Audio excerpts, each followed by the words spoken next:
नमस्कार, जय हिंद दोस्तों आज हम देखने वाले हैं एडुटेरिया की तरफ से आपका यहाँ पे नया किताब निकाला गया है बिहार तथ्य संग्रह करके। देखिए, ये बिहार के सभी एग्ज़ाम के लिए आपके लिए इम्पोर्टेंट है। इस बुक की अगर हम बात कर लेते हैं तो ये आपका बिहार स्पेशल है। ये आपका साफ साफ लिखा गया है बिहार के सभी प्रतियोगिता परीक्षाओं के लिए ये आपका उपयोगी किताब है। अगर हम इसका विषय सूची की बात कर लेते हैं तो हमने पॉइंट 1 और पॉइंट 2 मैंने कंप्लीट कर दिया है और इसका मास्टर वीडियो मैंने बना दिया है। अगर आप नहीं देखे हैं तो मैं वीडियो के डिस्क्रिप्शन में इसका लिंक दे दूंगा, आप वहां से देख लेंगे। आज हम जो देखने वाले हैं दोस्तों, बिहार का भूगोल देखने वाले हैं, जिसमें से हमारा बिहार का भौतिक विभाजन होगा, बिहार की जलवायु होगा, बिहार का अपवाह तंत्र, बिहार की मिट्टी, बिहार में वन एवं वन्य जीव होगा, बिहार में आपदा प्रबंधन होगा। पूरा वीडियो को देखिएगा। यहाँ से आपको बिहार में जो भी एग्ज़ाम होने वाला है यहाँ से पॉइंट बनता है और आपको याद होना चाहिए। तो चलिए वीडियो को शुरू करते हैं। तो ये रहा हमारा बिहार का भूगोल, पॉइंट तीसरा है। तो चलिए शुरू करते हैं इसको। आराम से वीडियो को देखिएगा, सभी पॉइंट हम इसको कवर करने वाले हैं, सभी पॉइंट को देखेंगे। बिहार भौगोलिक रूप से एक मैदानी राज्य है। यह गंगा के मैदानी क्षेत्र में बसा एक समृद्ध क्षेत्र है। यह नेपाल के तराई क्षेत्र से विंध्य पहाड़ी एवं धारवाड़ के चट्टानी क्षेत्र तक विस्तृत है। बिहार पूर्वी भारत में स्थित राज्य है जो भौगोलिक रूप से 3 भागों में विभाजित है। बिहार का कुछ यहाँ पे भौतिक विभाजन दिया गया है, जिसमें से आपका यहाँ पे पर्वतीय तराई क्षेत्र है, मैदान है, पठार है। उसके बाद इसमें आपका देखिए बिहार का भौतिक विभाजन यहाँ पे चित्र दिया गया है। तो हम यहाँ पे सबसे पहले पर्वतीय तराई क्षेत्र को देखेंगे। जैसे पर्वतीय तराई क्षेत्र में बिहार के उत्तर पश्चिम भाग में हिमालय पर्वत की शिवालिक श्रेणी का भाग अवस्थित है। इसका कुल क्षेत्रफल लगभग आपका 932 वर्ग किलोमीटर है। इसका विस्तार मुख्य रूप से पश्चिम चंपारण जिले में है। इसे 3 उपवर्गों में विभाजित किया जाता है, जिसमें से हमारा सोमेश्वर श्रेणी जो है आपका त्रिवेणी संगम पर यह नेपाल एवं बिहार की सीमा निर्धारित करता है। इसकी ऊंचाई जो है आपका 874 मीटर है। यह बिहार की सबसे ऊंची चोटी है, सोमेश्वर श्रेणी। अगर हम बात कर लेते हैं रामनगर दून, इसका विस्तार हरहा नदी घाटी में है। यह क्षेत्र की अधिकतम ऊंचाई 240 मीटर है। दून घाटी की बात कर लेते हैं तो इसका विस्तार जो है सोमेश्वर श्रेणी एवं रामनगर दून के बीच है। इस घाटी को हरहा नदी की घाटी भी कहा जाता है। ठीक है। मैदान जो है हमारा मैदानी क्षेत्र, देखिए बिहार के कुल भूभाग का 96% भाग जो है मैदानी है। इस मैदानी भाग का निर्माण जो है गंगा और उसकी सहायक नदियों के निक्षेप से हुआ है। इस मैदान के मध्य से गंगा नदी बहती है। गंगा नदी की जो अवस्थिति के आधार पर इसे 2 उपवर्गों में विभाजित किया जाता है। इस पॉइंट को याद रखेंगे। जैसे पहला हमारा है उत्तरी गंगा का मैदान। गंगा नदी से उत्तर से नेपाल सीमा तक इसका विस्तार है। इस मैदान का ढाल उत्तर से दक्षिण तथा उत्तर पश्चिम से दक्षिण पूर्व की ओर है।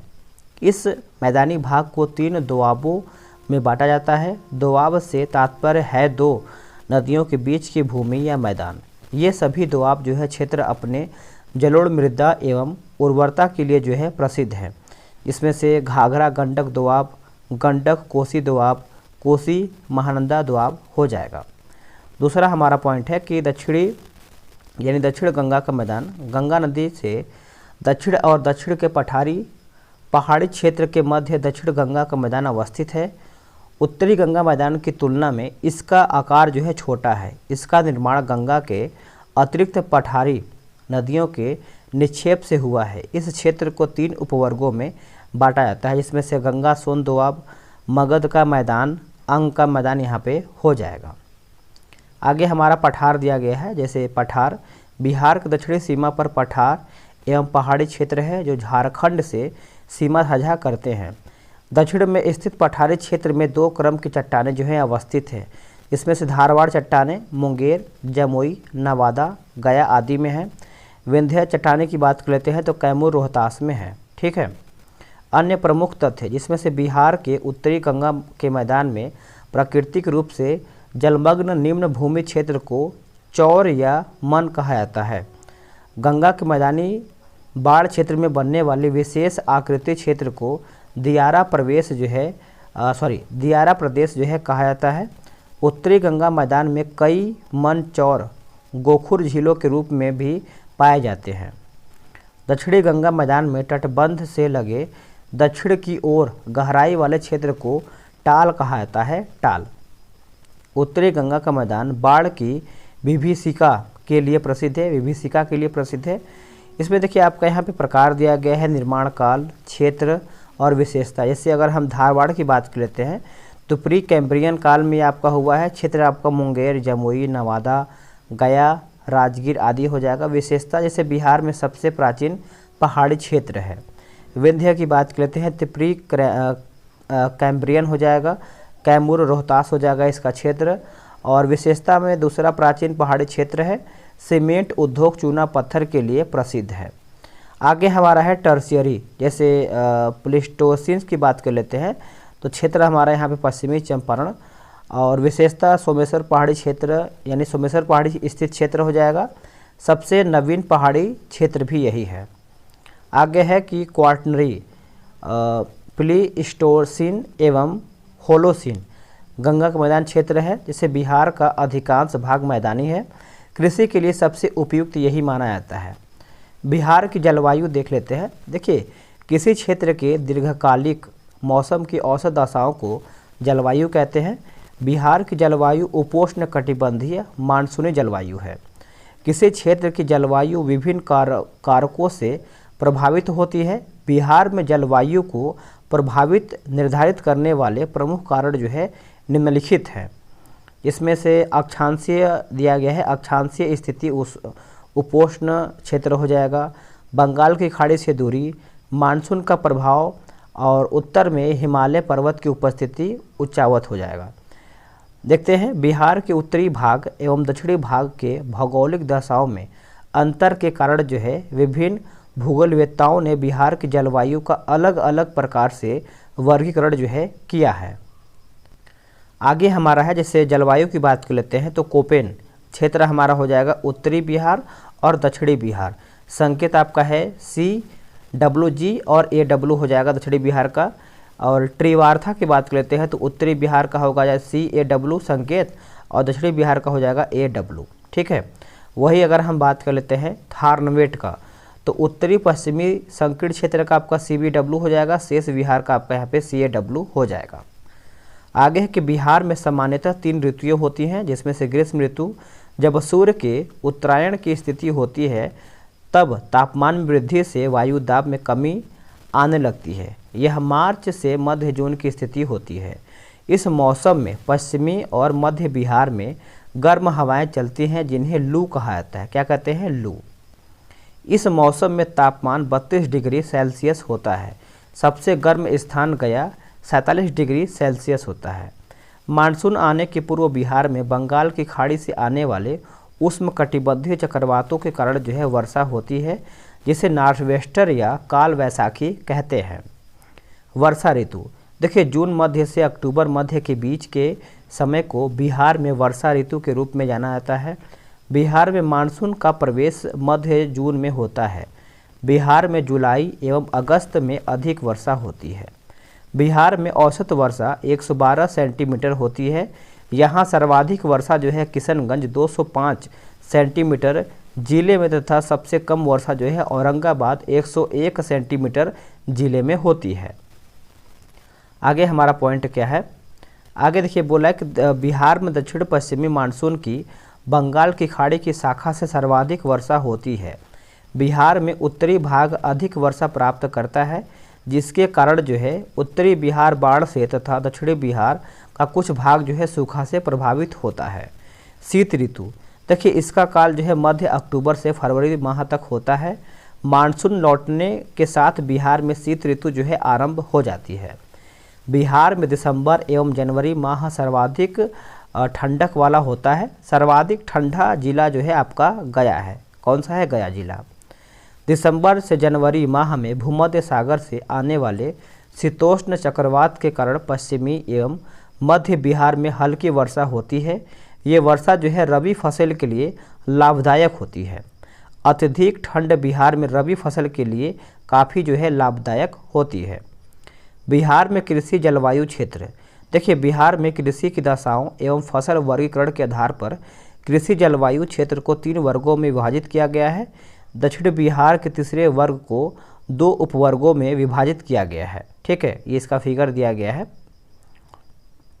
अगर हम बात करते हैं जोन 1, जोन 2 और जोन 3, देखिए कुल जिले जो है 13, जिसमें से आपका पश्चिमी चंपारण, पूर्वी चंपारण, शिवहर, सीतामढ़ी, मधुबनी, गोपालगंज, सिवान, सारण, मुजफ्फरपुर, दरभंगा, वैशाली, समस्तीपुर, बेगूसराय आपका जोन 1 में आता है। और जोन 2 में 8 जिला है, जिसमें से सुपौल हो जाएगा, अररिया, किशनगंज, सहरसा, कटिहार, खगड़िया, पूर्णिया, मधेपुरा हो जाएगा। और जोन 3 में 6 जिला आता है, जिसमें से भागलपुर हो जाएगा, बांका हो जाएगा, मुंगेर, जमुई, शेखपुरा और लखीसराय, ये सब आपका जोन में दिया गया है। अगर हम बात कर लेते हैं, जैसे हमारा जोन 3A है, जोन 3B है, इसमें हमारा 11 जिला है, बक्सर, भोजपुर, पटना, अरवल, जहानाबाद, नालंदा, कैमूर, रोहतास, औरंगाबाद, गया, नवादा हो जाएगा। ठीक है, पढ़ते हैं आगे। आगे है विभिन्न कृषि जलवायु क्षेत्र की विशेषताओं को निम्नलिखित सारणी में देखा जा सकता है, जिसमें से आगे हमारा कुछ सारणी है दिया गया है। जैसे कृषि जलवायु क्षेत्र जोन 1 उत्तर पश्चिमी क्षेत्र। विशेषता है कि इस क्षेत्र में औसत वर्षा 104 से लेकर के 145 सेंटीमीटर तक होती है। यह खादर मिट्टी की प्रधानता है। मुख्य फसल जिसमें से गन्ना होता है, धान, गेहूं, अरहर, मक्का आदि। जोन 2 उत्तर पूर्वी क्षेत्र। इस क्षेत्र में औसत वर्षा जो है 120 से लेकर के 140 सेंटीमीटर तक होता है। मुख्य फसल में जैसे इसमें आपका हो जाएगा दोस्तों, जूट हो जाएगा, धान, चाय, मक्का, ये सब होता है। जोन 3 दक्षिण क्षेत्र यानी दक्षिणी क्षेत्र। इस क्षेत्र में औसत वर्षा जो है 95 से 115 सेंटीमीटर तक होता है।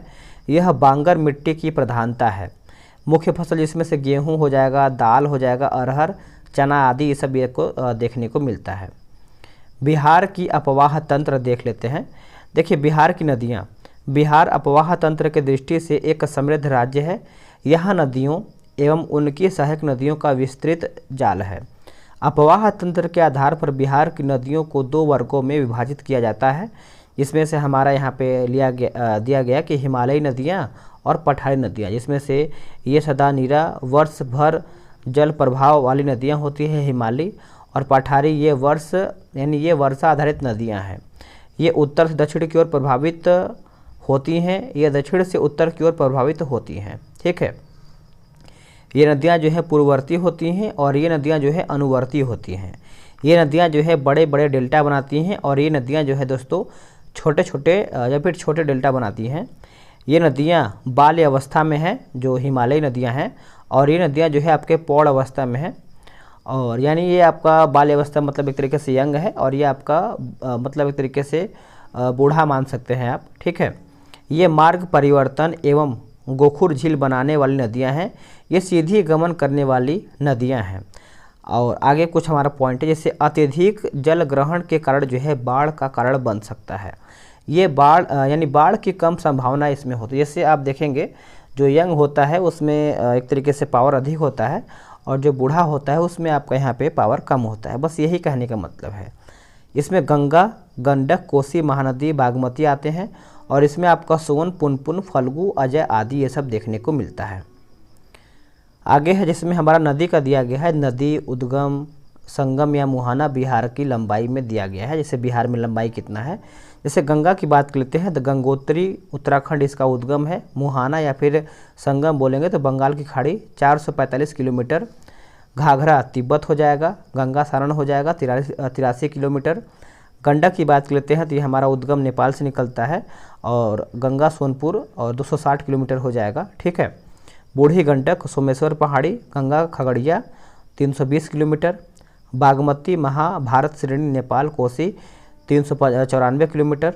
कमला की बात कर लेते हैं तो महाभारत श्रेणी नेपाल कोसी की बात कर लेते हैं तो गोसाई स्थान नेपाल से, और गंगा कुर्सेला कटिहार 260 किलोमीटर लंबाई है। महानंदा पश्चिमी यानी पश्चिम बंगाल के दार्जिलिंग जिले की पहाड़ी गंगा मुहाना है। करमनासा जो है विंध्य पहाड़ी, गंगा चौसा इसका मुहाना है। सोन की बात कर लेते हैं तो ये आपका अमरकंटक पहाड़ी मध्य प्रदेश हो जाएगा, और गंगा दानापुर हो जाएगा इसका मुहाना। पुनपुन झारखंड पलामू, गंगा फतुहा मुहाना है। फल्गु या फिर निरंजना जो कि छोटा नागपुर पठार पुनपुन नदी के साथ गंगा में। अजय जमुई हो जाएगा, गंगा पश्चिम बंगाल हो जाएगा। अगर हम बात करते हैं किऊल, हजारीबाग झारखंड से और गंगा लखीसराय इसका मुहाना है। सकरी आपका हो जाएगा छोटा नागपुर पठार किऊल नदी के साथ गंगा में, ठीक है। गंगा नदी, देखिए गंगा नदी उत्तराखंड के गंगोत्री ग्लेशियर से निकलती है। इसकी लंबाई जो है 2525 किलोमीटर है, जिसमें बिहार में इसकी लंबाई जो है 445 किलोमीटर है। देवप्रयाग में अलकनंदा और भागीरथी दोनों नदियों के मिलने के बाद जो है इस नदी को गंगा के नाम से जाना जाता है। गंगा नदी बिहार की सबसे प्रमुख नदी एवं प्रवाह तंत्र जो है यानी प्रवाह तंत्र का आधार है। आगे है, गंगा नदी बिहार में बक्सर जिले में चौसा के समीप प्रवेश करती है और कटिहार एवं भागलपुर से सीमा बनाती हुई बिहार से बाहर पश्चिम बंगाल में चली जाती है। इस दौरान गंगा नदी के 12 जिले से गुजरती है। बिहार में गंगा नदी की सर्वाधिक लंबाई जो है पटना जिले में है। गंगा की सहायक नदियों में घाघरा, गंडक, बूढ़ी गंडक, कोसी, सोन, पुनपुन आदि नदियां जो है बिहार में गंगा से मिलती हैं, जबकि महानंदा जो है अजय बिहार से बाहर गंगा में मिलती है। बांग्लादेश में इसे पद्मा नाम से कहा जाता है और यह अंतः बंगाल की खाड़ी में गिरती है। वही हम घाघरा की बात कर लेते हैं, तो यह मानसरोवर तिब्बत के पास से निकलती है, बिहार के सीवान में प्रवेश करती है। उत्तर प्रदेश और बिहार की सीमा पर बहती हुई सारण में गंगा में मिल जाती है। अन्य नाम जैसे सरयू है, मैदानी भाग में गोगरा, करनाली नेपाल में आदि। इसकी सहायक नदियाँ जैसे राप्ती, छोटी गंडक, शारदा, भेरी, सेती, ये सब का सहायक नदियाँ हैं। गंडक नदी की बात कर लेते हैं। देखिए गंडक नदी को नारायणी या फिर मैदानी भाग में यहाँ पे सप्त गंडकी, शालिग्रामी नेपाल में नाम से जाना जाता है। गंडक की मुख्य शाखा जो है धौलागिरी और अन्नपूर्णा श्रेणियों को पार करते समय गार्ज बनाती है और बिहार में भैंसालोटन यानी पश्चिमी चंपारण में प्रवेश करती है। यह उत्तर प्रदेश और बिहार के 45 किलोमीटर की सीमा जो है बनाती है। इसकी सहायक नदियां जो है काली गंडक, त्रिशूली, बूढ़ी गंडक आदि हैं।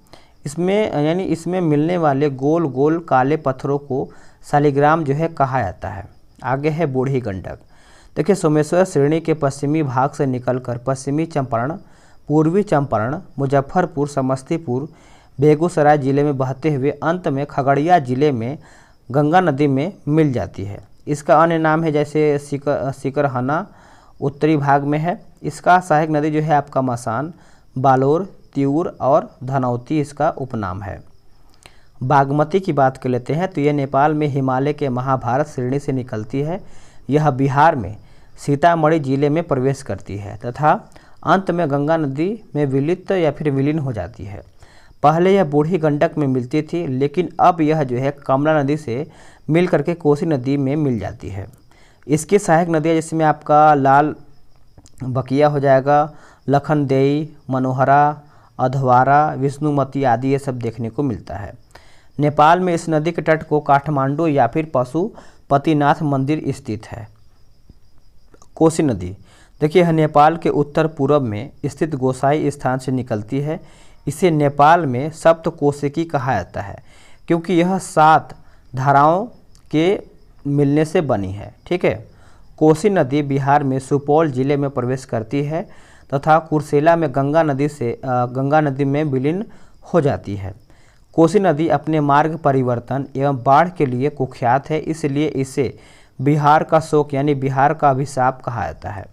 इसकी सहायक नदी से अरुण, तमोर, लिखू, दूधकोसी, तमाकोसी, इंद्रावती, सुनकोसी ये सब इसका सहायक नदियां हैं।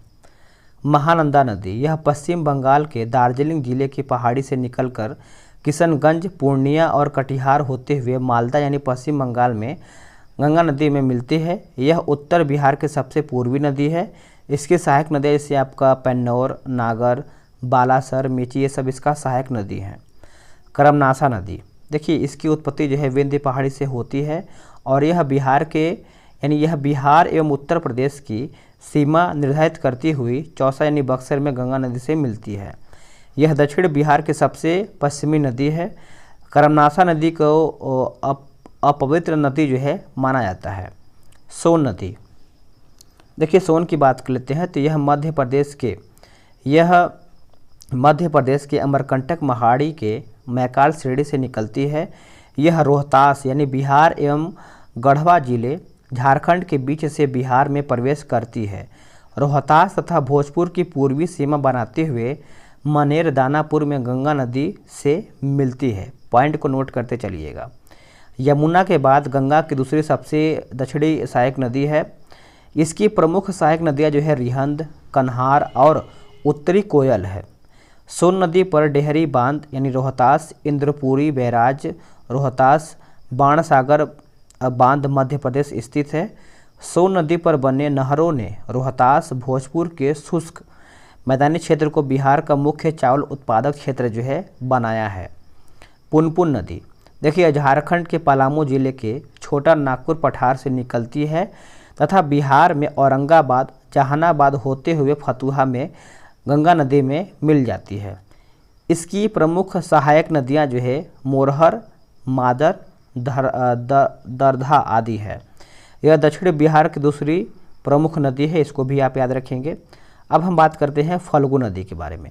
यह हजारीबाग के पठार से निकलने वाली लीलाजन यानी निरंजना तथा मोहाना नदियों के मिलने से बनती है और अंतः गया होते हुए पुनपुन नदी में मिल जाती है, जो गंगा की उपनदी है, याद रखेंगे।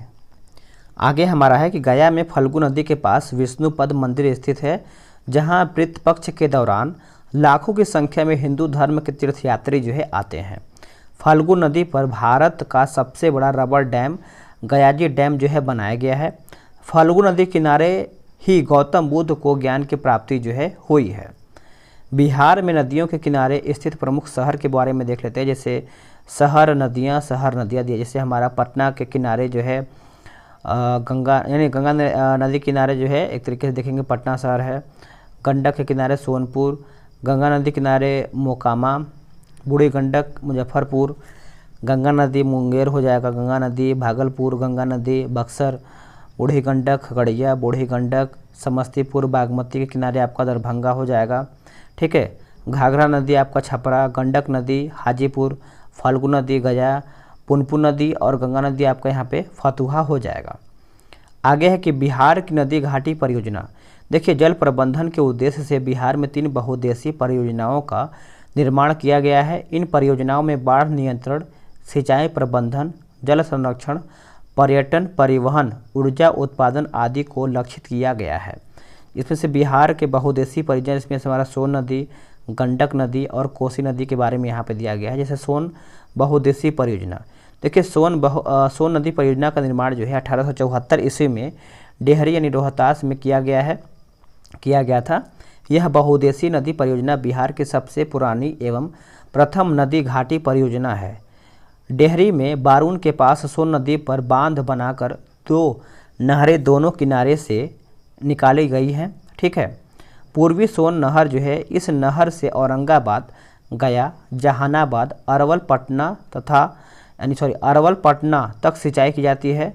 पश्चिमी सोन नहर, इस नहर से रोहतास, कैमूर, बक्सर, भोजपुर आदि जिलों में सिंचाई जो है की जाती है।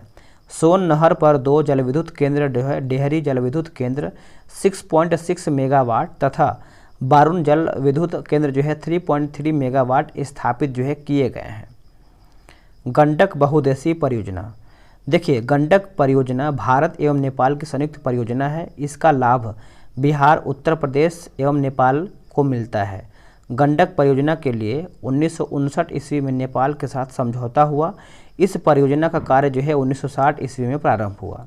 इस परियोजना के अंतर्गत भारत नेपाल सीमा पर भैंसालोटन के पास गंडक नदी पर बांध का निर्माण कर जलाशय का निर्माण जो है किया गया है। यह बराज बांध वाल्मीकि नगर के पास जो है त्रिवेणी संगम के पास जो है निर्मित है। गंडक परियोजना में जलाशय से पूर्व एवं पश्चिमी की ओर नहर निकाली गई है। इसे पूर्वी गंडक नहर, पश्चिमी गंडक नहर हो जाएगा। आगे है पूर्वी नहर 3 भागों में विभक्त है, जिसे तिरहुत, त्रिवेणी एवं दोन नहर के नाम से जाना जाता है। तिरहुत, त्रिवेणी एवं दोन नहर से पश्चिमी चंपारण, पूर्वी चंपारण, मुजफ्फरपुर, वैशाली आदि जिलों में सिंचाई जो है की जाती है। पश्चिमी नहर जलाशय से नेपाल होकर निकलती है। नेपाल में सिंचाई के अतिरिक्त इनसे निकलने वाले सहायक नहरों से उत्तर प्रदेश में गोरखपुर, देवरिया एवं बिहार में सिवान, सारण में जो है सिंचाई होती है। इस परियोजना के तहत जो है पूर्वी नहर पर 15 मेगावाट का जल विद्युत केंद्र जो है स्थापित किया है। इसी प्रकार विद्युत केंद्र जो है पश्चिमी नहर पर भी बना हुआ है। आगे है कोसी बहुउद्देशीय परियोजना। एक सेकेंड। तो ये कोसी परियोजना भारत एवं नेपाल की संयुक्त परियोजना है। इस परियोजना की स्थापना जो है 1993 ईस्वी में की गई थी। यह परियोजना 1954 ईस्वी में लागू हुई है। इस परियोजना के तहत हनुमान नगर बांध बना करके नेपाल में जलाशय का निर्माण किया गया है। यह परियोजना 1965 ईस्वी में पूर्ण रूप से तैयार हुई है। कोसी पर निर्मित जलाशय से पूर्व एवं पश्चिम की ओर नहरों का निर्माण जो है किया गया है। इस पॉइंट को याद रखेंगे। पूर्वी कोसी नहर, देखिए इससे अररिया, सुपौल एवं पूर्णिया आदि में सिंचाई जो है होती है। पश्चिमी कोसी नहर, इससे दरभंगा, मधुबनी, सुपौल एवं बेगूसराय आदि में सिंचाई जो है होती है। जलप्रपात की बात कर लेते हैं। जब नदी की ढाल में अकस्मात परिवर्तन आने से नदी तीव्र वेग से पहाड़ से नीचे गिरती है तो उसे हम जलप्रपात कहा जाता है या फिर कहते हैं। बिहार के प्रमुख जलप्रपात देख लेते हैं। आगे है ककुला जलप्रपात नवादा, दुर्गावती जलप्रपात रोहतास सबसे ऊंचा है, करमनासा जलप्रपात बक्सर और धुआंकुंड जलप्रपात सासाराम रोहतास, मंझर कुंड जलप्रपात सासाराम रोहतास, जियार कुंड जलप्रपात भोजपुर हो जाएगा, ठीक है, और तेलहर कुंड जलप्रपात जो है आपका यहाँ पे कैमूर हो जाएगा। बिहार की प्रमुख झीलें जिसमें से कांवर झील बेगूसराय, गोगाबिल घोघा झील कटिहार, कुशेश्वर झील दरभंगा हो जाएगा, ठीक है, घोघा कटोरा झील जो है राजगीर नालंदा, अनुपम झील जो है कैमूर हो जाएगा, सिमरी झील जो है आपका सहरसा हो जाएगा, जगतपुर झील आपका भागलपुर, मोती झील जो है आपका मोतिहारी पूर्वी चंपारण, सरया मन जो है आपका बेतिया पश्चिमी चंपारण हो जाएगा, ठीक है, और पिपरा मन जो है आपका मोतिहारी पूर्वी चंपारण यहाँ पे हो जाएगा। बिहार के कुछ प्रमुख नहर दिया गया है जिसमें से नहर नदी लंभावित क्षेत्र जैसे त्रिवेणी गंडक हो जाएगा और तिरहुत गंडक, दोन गंडक, इसमें कुछ सहायक जैसे पश्चिमी चंपारण, पूर्वी चंपारण, मुजफ्फरपुर, वैशाली ये सब सहायक क्षेत्र है। पूर्वी कोसी, अररिया, सुपौल, पूर्णिया, पश्चिमी कोसी, दरभंगा, मधुबनी, सुपौल ये सब सहायक क्षेत्र है। राजपुर का कोसी हो जाएगा, सहरसा, मधेपुरा, बेगूसराय, पूर्वी सोन जो है सोन हो जाएगा, औरंगाबाद, जहानाबाद, पटना, गया, अरवल हो जाएगा। पश्चिमी सोन हो जाएगा, रोहतास, भोजपुर, कैमूर, बक्सर हो जाएगा। बिहार के प्रमुख गर्म जलकुंड जैसे अवस्थिति है और जलकुंड, जैसे राजगीर की बात कर लेते हैं तो ब्रह्मकुंड बिहार का सबसे गर्म जलकुंड हो जाएगा, सप्तधारा और मखदूम कुंड, गोमुख कुंड, सूर्य कुंड, नानक कुंड ये सब आपको यहाँ पे देखने को मिलता है। आगे है मुंगेर, जैसे लक्ष्मण कुंड, रामेश्वरम कुंड, जन्म कुंड, श्रृंगार ऋषि कुंड और पंचतर कुंड हो जाएगा, सीता कुंड, ऋषि कुंड, भीम बांध, भराड़ी कुंड ये सब आपको देखने को मिलता है। जैसे गया में आपका यहाँ पे अग्नि कुंड हो जाएगा। बिहार की यहाँ पे मिट्टी देख लेते हैं, ठीक है। बिहार के ऊपरी सतह पर फैले मोटे, मध्यम और बारीक कार्बनिक तथा अकार्बनिक मिश्रित कणों को मृदा मिट्टी कहते हैं। मृदा का निर्माण चट्टानों के टूटने फूटने तथा इनमें भौतिक और रासायनिक परिवर्तनों के फलस्वरूप होता है। मृदा के निर्माण में स्थलाकृति, वर्षा, आर्द्रता, तापमान, प्राकृतिक वनस्पति आदि की मुख्य भूमिका जो है होती है। मृदा के अध्ययन को मृदा विज्ञान यानी पेडोलॉजी कहते हैं। विश्व मृदा दिवस जो है 5 दिसंबर को मनाया जाता है। बिहार एक मैदानी राज्य है जहां लगभग 90% क्षेत्र जो है जलोढ़, अपोढ़, कछारी मिट्टी जो है पाई जाती है। बिहार में मिट्टी को उत्तर बिहार एवं दक्षिण बिहार में निम्नलिखित रूप में विभाजित जो है किया गया है। जैसे हमारा यहाँ पे उत्तर बिहार की मिट्टी है और दक्षिण बिहार की मिट्टी है। जैसे पर्वत पादी यानी पर्वत पादी मिट्टी, उत्तर बिहार, दक्षिण का आपका टाल मिट्टी, उत्तर का तराई मिट्टी, पुरानी जलोढ़ मिट्टी, नवीन जलोढ़, और दक्षिण का कागारी मिट्टी, पुरानी जलोढ़ और लाल पीली हो जाएगा। उत्तर बिहार की मिट्टी देखते हैं। देखिए उत्तर बिहार की मिट्टी का निर्माण जो है हिमालय से निकलने वाली गंगा, गंडक, बूढ़ी गंडक, कोसी, महानंदा एवं उसके सहायक नदियों से हुआ है। उत्तर बिहार की मिट्टी को 4 उपवर्गों में बांटा गया है। जैसे पर्वत आदि मिट्टी आपका देख लेते हैं। देखिए यह मिट्टी पश्चिमी चंपारण के उत्तरी पश्चिमी भाग के सोमेश्वर श्रेणी के आसपास पाई जाती है। इस क्षेत्र में अधिक वर्षा होने के कारण जो है मृदा में अधिक नमी पाई जाती है और यह अधिक उपजाऊ होती है। यह मृदा मुख्य रूप से धान एवं गन्ने की खेती के लिए अनुकूल होती है। दूसरा हमारा है तराई मिट्टी। देखिए इस मिट्टी का विस्तार बिहार के उत्तरी सीमा पर पश्चिम में चंपारण से लेकर पूर्व में किशनगंज तक 5 से 7 किलोमीटर चौड़ी जो है पट्टी में है। इस मिट्टी में कहीं कहीं कंकड़ और रेत की मात्रा जो है अधिक पाई जाती है तथा कई जगहों पर दलदली भूमि का भी विकास हुआ है। इस मिट्टी यानी यह मिट्टी जो है हल्के भूरे या पीले रंग की होती है। यह मिट्टी धान, पटसन और गन्ने की खेती के लिए अनुकूल होती है। तीसरा है पुरानी जलोढ़ यानी बांगर मिट्टी। इस मिट्टी का विकास उन क्षेत्रों में होता है जहां बाढ़ का पानी प्रतिवर्ष नहीं पहुंच पाता है। ठीक है। इस मिट्टी का विस्तार मुख्यतः घाघरा गंडक, दोआब और बूढ़ी गंडक के पश्चिमी भाग में है। इसका विस्तार पूर्णिया, सहरसा, दरभंगा, मुजफ्फरपुर आदि क्षेत्रों में भी है। इस मृदा में चूना और पोटास की अधिकता होती है तथा फास्फोरस एवं नाइट्रोजन की कमी होती है। इसकी प्रकृति क्षारीय होती है। इसमें मुख्य रूप से धान, गेहूं, मक्का, तंबाकू, गन्ना जो है उगाए जाते हैं। नवीन जलोढ़ खादर मिट्टी। देखिए नदियां द्वारा प्रतिवर्ष लाए गए अवसादों से खादर मिट्टी का निर्माण होता है। इस मिट्टी का विस्तार गंगा, गंडक, बूढ़ी गंडक, कोसी, महानंदा की निचली घाटी में होता है। इस मिट्टी का रंग जो है गहरा भूरा होता है तथा इसमें बालू एवं चीका की प्रधानता होती है। इस मिट्टी में नाइट्रोजन की कमी जो है पाई जाती है। यह मिट्टी अत्यधिक उर्वर होती है जिसमें पर्याप्त सिंचाई होने पर धान, गेहूं, जूट, मक्का आदि की पैदावार जो है अच्छी होती है। दक्षिण बिहार की मिट्टी देख लेते हैं। देखिए दक्षिण बिहार की मिट्टी का विस्तार गंगा नदी एवं छोटा नागपुर पठार के मध्य है। मिट्टी की संरचना के आधार पर दक्षिण बिहार की मिट्टी को 4 भागों में वर्गीकृत किया गया, जिसमें से टाल मिट्टी। देखिए टाल निम्न भूमि का क्षेत्र होता है जो वर्षा ऋतु में जल प्लावित रहता है। टाल मिट्टी का विस्तार गंगा के दक्षिणी तट पर बक्सर के भागलपुर तक 8 से 10 किलोमीटर जो है चौड़ी पट्टी में है। यह मिट्टी मोटे कणों वाली और घूसर रंग की एक भारी मिट्टी होती है। यह मिट्टी में रबी फसलें अच्छी होती हैं। यह क्षेत्र जो है दलहन उत्पादन के लिए प्रसिद्ध है। और कगारी मिट्टी दूसरा है। जैसे गंगा नदी के दक्षिण तट पर एवं सोन, फल्गु, पुनपुन, किऊल नदियों के किनारे पर इस मिट्टी का विस्तार है। इसकी उर्वरता जो है शक्ति कुछ कमज़ोर होती है।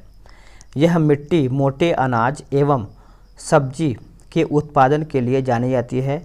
यह मिट्टी में उगाई जाने वाली प्रमुख फसलें जो है मक्का, सरसों, मिर्च आदि हैं। पुरानी जलोढ़ मिट्टी जैसे करेल, केवाल मिट्टी के देख लेते हैं। इस मिट्टी का विस्तार बक्सर, उत्तरी गया, पटना, नालंदा, मुंगेर से लेकर के भागलपुर तक है। इस मिट्टी की उर्वरा शक्ति अधिक होती है तथा इसमें जल सोखने की क्षमता भी अधिक होती है। इस मिट्टी का रंग जो है गहरा भूरा, पीला एवं हल्का होता है। इस मिट्टी में उगाई जाने वाली प्रमुख फसलें मक्का, धान, बाजरा, आलू, अरहर, गेहूँ ये सब देखने को मिलता है। लाल मिट्टी देख लेते हैं जैसे बलथर मिट्टी। पश्चिम में कैमूर श्रेणी के निकट से पूर्व में राजमहल की उच्च भूमि तक 8 से 10-15 किलोमीटर यानी 8 से 15 किलोमीटर चौड़ी पट्टी में इस मिट्टी का विस्तार है। ठीक है। यह मिट्टी जमुई, मुंगेर के खड़गपुर पहाड़ी क्षेत्र, बांका, नवादा और औरंगाबाद के पहाड़ी क्षेत्र में पाई जाती है। इस मिट्टी में रेत एवं कंकड़ की बहुलता होती है एवं इसकी उर्वरता शक्ति जो है काफ़ी कम होती है। इस मिट्टी में जल संग्रहण की क्षमता भी कम होती है। लौह तत्व की प्रधानता के कारण यह लाल रंग की होती है तथा इसकी प्रकृति अम्लीय होती है। इस मिट्टी में मक्का, ज्वार, बाजरा, अरहर आदि मोटे अनाज जो है उपजाए जाते हैं। आगे आपका है कुछ अन्य महत्वपूर्ण बिंदु, जैसे लाल बलुई मिट्टी कैमूर एवं रोहतास के पठारी क्षेत्रों में पाई जाती है। इस मिट्टी में बालू और लेटराइट मिट्टी के अंश भी पाए जाते हैं। इस मिट्टी में मुख्य रूप से ज्वार, बाजरा, मक्का जैसे मोटे अनाज जो है उपजाए जाते हैं। अब यहाँ पे देखेंगे वन एवं वन्यजीव देखेंगे। देखिए अच्छे से देखिएगा कि बिहार एक मानसूनी प्रदेश है जहाँ मुख्य रूप से मानसूनी पर्णपाती वन पाए जाते हैं। इन पर्णपाती वनों को उनकी विशिष्टता के आधार पर दो भागों में बांटा जाता है, जैसे आर्द्र पर्णपाती वन, शुष्क पर्णपाती वन। पढ़ते हैं इसको अच्छे तरीके से। देखिए आर्द्र पर्णपाती वन, ये वन उन क्षेत्रों में पाए जाते हैं जहां वर्षा में यानी वर्ष में वर्षा औसत 120 सेंटीमीटर से अधिक होती है। बिहार में आर्द्र पर्णपाती वन किशनगंज, पश्चिमी चंपारण, वाल्मीकि नगर वन तथा नेपाल के सीमावर्ती क्षेत्र में पाए जाते हैं, याद रखेंगे। आगे हमारा है कि शुष्क पर्णपाती वन, ये वन उन क्षेत्रों में पाए जाते हैं जहां वर्ष में वर्षा औसतन 120 सेंटीमीटर से कम होती है। बिहार के अधिकांश भागों में इसी प्रकार के वन पाए जाते हैं। ये वन कैमूर की पहाड़ी, मुंगेर, जमुई, बांका आदि क्षेत्रों में पाए जाते हैं। इन वनों में शीशम और अमलतास, साल, खेरा, महुआ, पलास, जामुन, बांस आदि के वृक्ष जो है पाए जाते हैं। ठीक है। बिहार के वन्यजीव अभयारण्य, बिहार में एक राष्ट्रीय उद्यान तथा 12 वन्यजीव अभयारण्य हैं। पढ़ते हैं, जैसे वाल्मीकि नगर राष्ट्रीय उद्यान, पश्चिमी चंपारण, यह बिहार का एकमात्र राष्ट्रीय उद्यान है। इसमें बिहार के सबसे घने वन पाए जाते हैं। भीम बांध एवं वन्य जीव अभयारण्य मुंगेर 681 वर्ग किलोमीटर क्षेत्र में फैला है। तेंदुआ, भालू, सुअर, मगरमच्छ के लिए प्रसिद्ध है। गौतम बुद्ध पक्षी अभयारण्य, ये गया में है, 259 वर्ग किलोमीटर क्षेत्र में फैला हुआ है। कांवर झील वन्यजीव अभयारण्य बेगूसराय 63 वर्ग किलोमीटर क्षेत्र में फैला है। साइबेरियाई पक्षियों का आश्रय स्थल है। उसके बाद रामसर सूची में शामिल बिहार का एकमात्र आर्द्र भूमि क्षेत्र है। कैमूर वन्यजीव अभयारण्य, इसे रोहतास 1784 वर्ग किलोमीटर क्षेत्र में फैला है। बिहार का सबसे बड़ा वन्यजीव अभयारण्य है। नागी बांध पक्षी बिहार की बात कर लेते हैं तो जमुई हो जाएगा, 1.92 वर्ग किलोमीटर क्षेत्र में फैला हुआ है और ये आपका सबसे छोटा अभयारण्य है। नकटी डैम वन्यजीव अभयारण्य जमुई हो जाएगा। देखिए 3.33 वर्ग किलोमीटर क्षेत्र में फैला हुआ है। पंत वन्यजीव अभयारण्य नालंदा राजगीर हो जाएगा, 35.84 वर्ग किलोमीटर क्षेत्र में फैला हुआ है। उदयपुर वन्यजीव अभयारण्य पश्चिमी चंपारण 8.87 वर्ग किलोमीटर क्षेत्र में फैला हुआ है, याद रखेंगे। वाल्मीकि वन्यजीव अभयारण्य पश्चिमी चंपारण हो जाएगा, 880 वर्ग किलोमीटर क्षेत्र में फैला हुआ है और बिहार का एकमात्र बाघ आरक्षण इसके अंतर्गत या फिर इसके अंदर है। कुशेश्वर स्थान पक्षी वन्यजीव अभयारण्य दरभंगा 291 वर्ग किलोमीटर क्षेत्र में फैला हुआ है। साइबेरियाई पक्षियों का यहाँ पे आश्रय स्थल है। यहाँ पे विक्रमशिला डॉल्फिन वन्यजीव अभयारण्य भागलपुर 60 किलोमीटर क्षेत्र में फैला हुआ है। गंगा नदी में मुंगेर से भागलपुर तक भारत के पहले डॉल्फिन अभयारण्य के रूप में ये प्रसिद्ध है, याद रखेंगे। आगे है हमारा बरेला सलीम अली पक्षी अभयारण्य वैशाली। ठीक है। वन स्थिति रिपोर्ट 2021 बिहार। देखिए भारत एवं बिहार वन स्थिति रिपोर्ट प्रति 2 वर्षों पर भारतीय वन सर्वेक्षण द्वारा जारी किया जाता है। सर्वप्रथम यह रिपोर्ट 1987 ईस्वी में प्रकाशित किया गया था। 2021 की रिपोर्ट इस श्रृंखला की 17वीं रिपोर्ट है, जिसके लिए दूर संवेदी उपग्रह रिसोर्स सेट 2 से प्राप्त आंकड़ों का प्रयोग जो है किया गया है। ठीक है।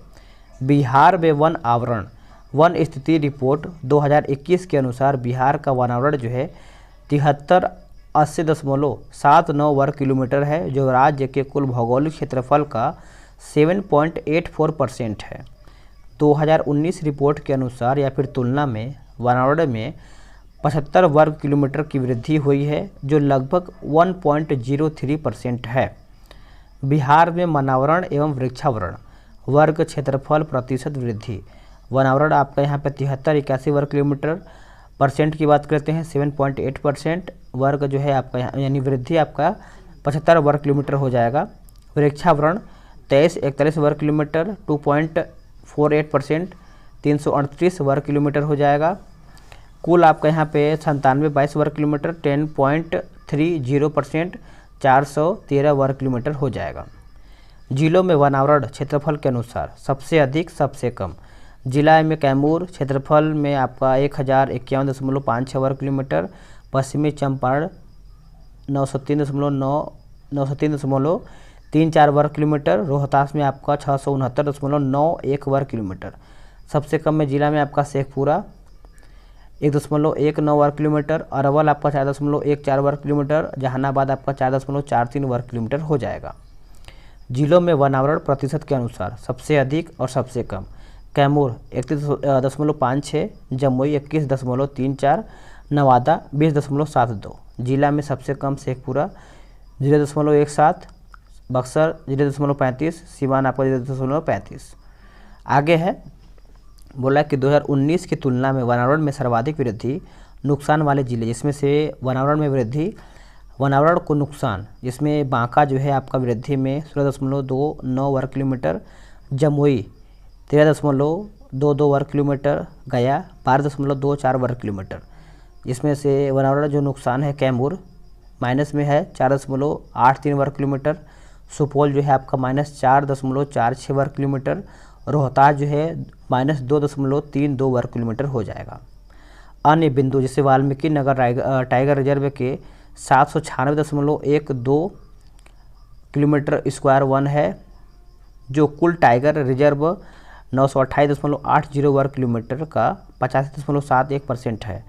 बिहार में वृक्षावरण भारत वन स्थिति रिपोर्ट 2021 के अनुसार बिहार के 2341 किलोमीटर स्क्वायर क्षेत्र पर वृक्षावरण है, जो राज्य के कुल भौगोलिक क्षेत्र का 2.48% है। 2019 रिपोर्ट के तुलना में वृक्षावरण में 338 वर्ग किलोमीटर वृद्धि जो है दर्ज किया गया है। आगे है 2021 में बिहार विभिन्न प्रकार के वनों के अंतर्गत प्रतिशत क्षेत्र देख लेते हैं। देखिए अति सघन वन 70% अधिक शिखर सघनता, और 21 में आपका 4.5% 333 वर्ग किलोमीटर, मध्यम सघन वन 40 से 70 शिखर सघनता 44.5% 3286 वर्ग किलोमीटर, खुले वन 10 से 40% शिखर सघनता 51% 3762 वर्ग किलोमीटर हो जाएगा। बिहार में वनावरण में शीर्ष जिले, जिसमें से हमारा बहुत घने वन पश्चिमी चंपारण, मध्यम रूप से घने वन पश्चिमी चंपारण, खुले वन आपका कैमूर यहाँ पे हो जाएगा। 2019 से 21 वनावरण की तुलना में अगर हम देखते हैं तो बहुत घने वन आपका 19 में आपका 333 और 21 में आपका 383 वर्ग किलोमीटर, मध्यम रूप से घने 3250 3286, खुले वन में आपका 3693 और 3762 हो जाएगा। नोट 10% से अधिक शिखर घनत्व और 1 हेक्टेयर या अधिक क्षेत्रफल वाली वृक्षादित भूमि को वनाच्छेदन जो है माना जाता है। अन्य महत्वपूर्ण तथ्य देखते थे, जिससे संजय गांधी जैविक उद्यान पटना 153 एकड़ में फैला है। यह उद्यान गैंडा प्रजनन के लिए एशिया का सबसे बड़ा केंद्र है। जनवरी 2021 में बिहार के पहले राजकीय पक्षी उत्सव कलरव का आयोजन जमुई के नागी नकटे पक्षी अभयारण्य में किया गया है। राजगीर में जू सफारी की स्थापना की गई है। बिहार में डॉल्फिन रिसर्च सेंटर पटना में स्थित है। डॉल्फिन दिवस जो है 5 अक्टूबर को मनाया जाता है। आगे है हमारा है कि बाघ गणना रिपोर्ट वर्ष 2018 के अनुसार बिहार में जो बाघों की संख्या है 31 हो गया है। बिहार में आपदा प्रबंधन देख लेते हैं। देखिए बिहार एक मैदानी राज्य है जहां मुख्य आपदा बाढ़ है। इसके अतिरिक्त बिहार सूखा, भूकंप, चक्रवात एवं लू जैसी आपदाओं से भी पीड़ित होता है। बाढ़ बिहार के 38 जिलों में से 28 जिले जो है बाढ़ प्रभावित थे। इन 28 जिलों में 15 अत्यधिक बाढ़ प्रभावित तथा 13 कम बाढ़ प्रभावित जिले हैं। बाढ़ का अत्यधिक प्रभाव उत्तर बिहार में देखा जाता है। बिहार का बाढ़ग्रस्त क्षेत्र भारत के कुल बाढ़ग्रस्त क्षेत्र का 16.5% है। इसमें से अत्यधिक बाढ़ प्रभावित क्षेत्र जिसमें से आपका 15 जिले हैं, पूर्वी चंपारण, मुजफ्फरपुर, वैशाली, सीतामढ़ी, शिवहर, दरभंगा, मधुबनी, समस्तीपुर, सहरसा, सुपौल, मधेपुरा, खगड़िया, बेगूसराय, भागलपुर, कटिहार। कम बाढ़ प्रभावित जिले 13 हैं, इसमें से पश्चिम चंपारण, सारण, सीवान, गोपालगंज और यहाँ पे पूर्णिया हो जाएगा, किशनगंज, पटना, नालंदा, भोजपुर, बक्सर, लखीसराय, शेखपुरा हो जाएगा। बाढ़ आने के प्रमुख कारण: बिहार में वर्षा ऋतु के 2 माह में अत्यधिक वर्षा होना, उत्तर बिहार की नदियों में वर्षा ऋतु में अत्यधिक जल जो है प्रवाह होना, ठीक है, बिहार में जल प्रबंधन का अभाव होना, तटबंधों का टूटना तथा जल संग्रहण क्षेत्र में मानव का प्रसार आदि। सूखा: मानसून की अनिश्चितता तथा जल के अवैज्ञानिक दोहन के कारण जो है सूखा की स्थिति उत्पन्न होती है। बिहार का लगभग 20% क्षेत्र जो है सूखे से प्रभावित होता है। सूखे से प्रभावित होने वाले प्रमुख जिले जो है औरंगाबाद, गया, नवादा, रोहतास, कैमूर, मुंगेर आदि हैं।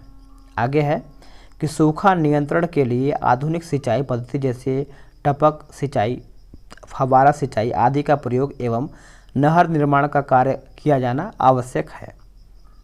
भूकंप: बिहार की भौगोलिक अवस्थिति हिमालय के समीप होने के कारण यहाँ भूकंप की संभावना को जन्म देती है। बिहार के अलग अलग क्षेत्रों को भूकंप की संभावना के आधार पर विभिन्न जोन यहाँ पे 5, 4 एवं 3 में विभाजित जो है किया गया है। ऐसे जोन 5 की बात करते हैं: किशनगंज, सहरसा, सुपौल, मधेपुरा, अररिया, सीतामढ़ी, दरभंगा, मधुबनी। भाग चान या फिर यहाँ पे देखिए जोन बोल सकते हैं, भाग बोल सकते हैं। तो 4 में आपका पूर्वी चंपारण, पश्चिमी चंपारण, सारण, वैशाली, पटना, सिवान, शिवहर। भाग 3 में गया, औरंगाबाद, रोहतास, कैमूर, बक्सर, भोजपुर, मुंगेर हो जाएगा। चक्रवात की बात करते हैं। बिहार भौगोलिक रूप से समुद्र तटीय राज्य नहीं है, लेकिन बंगाल की खाड़ी के समीप होने के कारण जो है बिहार चक्रवात जैसी आपदा से कभी कभी प्रभावित होता है। बंगाल की खाड़ी में उत्पन्न होने वाले चक्रवात पश्चिम बंगाल, झारखंड से होकर बिहार के सीमावर्ती जिलों को प्रभावित करता है। चक्रवात के मुख्य रूप से बिहार के पूर्वी जिले किशनगंज, पूर्णिया, भागलपुर, कटिहार, अररिया आदि जिले जो है प्रभावित होते हैं। और चक्रवात में मूसलाधार वर्षा एवं तेज हवाओं से जान माल की यहाँ पे क्षति होती है। आगे देख लेते हैं, जैसे सेंदाई फ्रेमवर्क और बिहार पढ़ लेते हैं अच्छे से। आखिरी पॉइंट है, देखिए जापान के सेंदाई शहर में मार्च 2015 में आपदा जोखिम में कमी लाने के लिए 3रा संयुक्त राष्ट्र विश्व शिखर सम्मेलन आयोजित किया गया था। इस सम्मेलन में आपदा जोखिम में कमी लाने से संबंधित 7 प्रमुख लक्ष्य निर्धारित किए गए हैं। भारत ने 1 जून 2016 को सेंदाई फ्रेमवर्क को अपनाया। बिहार भारत का पहला राज्य है जिसने सेंदाई फ्रेमवर्क से संबंधित कार्य योजना को लागू किया है। तो यहीं पर आपका पॉइंट खत्म होता है। आगे हमारा यहाँ पे बिहार की अर्थव्यवस्था शुरू होता है। तो हम आते हैं अपने इंडेक्स पे, ठीक है। देखिए हमारा यहाँ पे पॉइंट 1 ख़त्म, पॉइंट 2 ख़त्म और पॉइंट हमारा यहाँ पे 3 जो है ख़त्म हो गया। अब देखिए हमारा यहाँ पे अर्थशास्त्र बचता है और बिहार में पर्यटन, बिहार की जनगणना, उसके बाद बिहार का राज्य व्यवस्था। आप कमेंट करके बताइएगा कि आगे हम कौन सा टॉपिक को या फिर पॉइंट को शुरू करें, या फिर अर्थव्यवस्था को शुरू करते हैं या फिर हम यहाँ पे बिहार का राज्य व्यवस्था जो है शुरू करते हैं। बताइएगा आप कमेंट करके। मिलते हैं एक नई वीडियो में, आज के लिए इतना ही।